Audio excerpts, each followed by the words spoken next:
All right, what's going on, fam? I pray everybody's doing well as we off top. Thank the Holy Spirit so much to see another blessed day.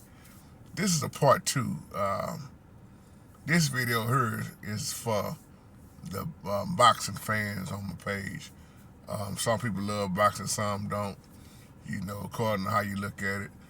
Because in the part one video, I kind of came from a spiritual note using Errol Spence, talking about his heart that he had, even though he lost his heart. You know, he still showed good heart, good sportsmanship, didn't make up no excuses. Now, here's the flip side of that video to the ones, okay, JT, can you do a part two? Let's talk about it straight up. Yeah, let's do that. Anybody from Dallas, because you know I'm from Dallas, Texas, knows that Errol Spence loves to party, okay? And I'm not making up no excuses. But the thought in my mind also was, did he really take this fight as serious as he should have? Because I believe it's been 12 months since he had a fight, if I'm not mistaken. Did he really take it seriously as he should have? Underestimating Bud, Terrence Crawford. Like I said in the part one video, Bud dominated that whole fight. I don't even know if they gave Errol Spence one round. Maybe the first round. But one thing you have to do in the boxing field, especially, you have to make adjustments. Spence didn't have nothing. His defense wasn't there. That man started walking backwards. But the look that Spence had before the fight, it was just something about that look in his eyes. He didn't look right. But the look in Crawford's eyes, Crawford had that ready look. He did. And too much partying. Y'all, I think Spence done been in, 2 wrecks now? But after he fought, who was that? Sean Porter, I believe. I think it was about 3 or 4 weeks after he fought Sean Porter. He was in that bad car wreck. But he loves to party. I think that was Tank Davis said he stopped drinking now because of what the drinking was doing to him. See, there are some people when they're an athlete or in that type of business, man, they don't do nothing to harm their body. They don't drink. They don't get drunk. They don't smoke. They run. They stay in shape. And they take it all the way serious. That fight, Crawford outboxed. He outboxed him, man, to the T. The combinations. Y'all know I've been watching boxing a long time. But boxing ain't the same like it used to be. I can say that too. But the combinations. See, when I watched Crawford fight Sean Porter was frustrated at that fight. His dad stopped that fight. The combinations that Crawford was throwing at Sean Porter, that fight, was outstanding. But then when you watch the fight closer that he just had with Errol Spence, Bud was throwing some show enough combinations, man. And that's another thing Spence was not doing. He wasn't throwing no combinations. He wasn't blocking. He was just running up, getting tagged, walking back, getting tagged. He had nothing for Crawford. Nothing. And I watched Antonio Tarver's interview, how he talked about you got to fault the trainer too.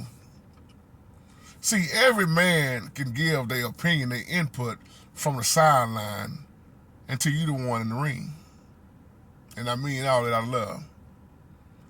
I like what Tarver said, but at the same time, when Tarver fought Bernard Hopkins, y'all know the end of this story.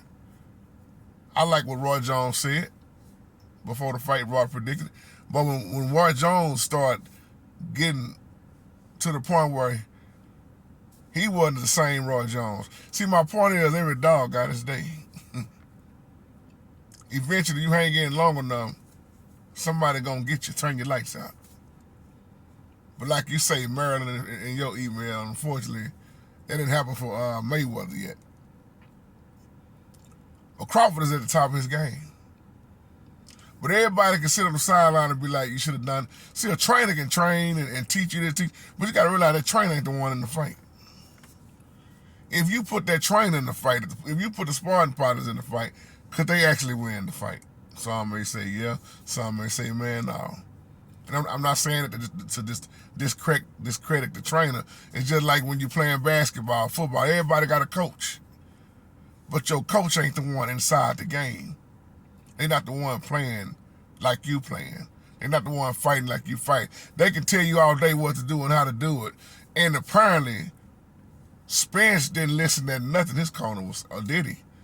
I don't even know if they said anything. He was not prepared by a long shot. Crawford, hands down. Like I said, as Errol Spence said after he lost, he said Bud Crawford was the best. He was the best man on that night. And it takes a big man to stand in front of the press and pretty much just say, I got whooped. Nothing I did worked. But to me, Spence didn't do nothing. When you look at the skill level, Crawford always make adjustments. It's one thing I like about Floyd Mayweather. Floyd, see, round one, round two, you fitting each other out, especially round one. I did a little boxing training back in the day with my boy Curtis Clark. I wasn't no professional boxer though, but I love the sport. I love the way they train. That's some hard up training, man. But the adjustments just wasn't there. A real fighter, even if I wasn't talking about boxing, if you're a coach, you're gonna do something. You're gonna make adjustments when you seeing that what you're doing ain't working. I just thought that Spence was gonna make some type of adjustment, but he didn't. He just pretty much got punished that whole fight. Not pretty much, he got punished that whole fight. You know? And I look at that as a lesson to learn once again. Don't underestimate your opponent. Even in that press conference, Terrence Crawford, Bud told Spence, I'm going to pull out the belt on you. And Terrence Crawford, not Terrence, but Errol Spence said, I ain't one of your kids. And Bud said, I'm going to treat you like you one of my kids. I'm going to take that belt off and I'm going to whoop you. And of course, Spence told him, go ahead. We'll see. And of course, Crawford pulled out the belt. Now he done took all the belts. And I know that hits Spence hard. But once again, I just really don't believe that he was prepared for that fight like he could have been. And that's why I said I wouldn't dare get on camera and lie to y'all. I actually did, like I said in part one, I actually did think that Spence was going to win. I did. But like I said, I stand to be wrong. I could be wrong, and I was wrong. And I had no problem admitting that. I was wrong. Because I just thought it was going to be that Spence that I thought it was going to be, but it wasn't. But at the same time, Crawford, I always watch Crawford. I always say too, it's gonna be neck to neck. It's gonna be a tough one. I said Errol waiting on that right hook. Kind of like to say the same thing I said about Deontay Wilder. He's waiting on that one hitter quitter, relying on that, which a lot of boxers do. But see, when you run up against somebody who knows how to box, see, that's the difference right there. I'm trying to wrap this video up. There's a difference between boxing and slugging. You got these cats out in the boxing world that actually know how to box. Same thing I said about Tyson Fury. Deontay Wilder got outboxed. If he catch him, And when everybody kept saying, ooh, if Wilder catch him with one, he ain't getting up. What happened? Fury got up. But see, Fury wasn't all the way in shape. He didn't train all the way right for that fight. But when he went back and got in that gym and got off them drugs and everything and had his mind clear, you saw a different outcome. And he won. Had to stop the fight. A lot of people in the field, in the boxing field, get outboxed. They get outboxed. And that's what happened with Spence. See, Crawford is a boxer. He is. I used to say the same thing about Holyfield. Holyfield, Evander is a boxer. Some of them are boxing and slugging. Bernard Hopkins was one of my favorites of all time when he was boxing. A boxer. See, B-Hop knew how to street fight, went to the penitentiary, and knew how to box. He lost fights, but he still was an awesome fighter. When you run up against a boxer, it's a totally different ball game versus a slugger. Yeah, a slugger will knock out a whole lot of people. But when they run into a boxer gonna watch you closely. He gonna study you. He gonna wait on you to make them mistakes, and then bam. And that's exactly what Terrence Crawford, that's what Bud did to Spence. He watched Spence every move. And that boy had so many combinations going. After that first knockdown, see, Spence ain't never been knocked down. He got knocked down 3 times that fight. He didn't think he was gonna get knocked down. What they asked him in the press conference after that, when did you feel the power of Crawford? He said about round 2. I believe he felt it in round 1. Because Crawford let him know he was there. He said, all that stuff you doing on everybody else, it ain't gonna work on me, partner. And that first hit, see, when your legs get wobbly in boxing, somebody hit you that hard, your legs gone, it's pretty much over with. And that's all I'm gonna say. Hats off to Bud. I enjoyed it.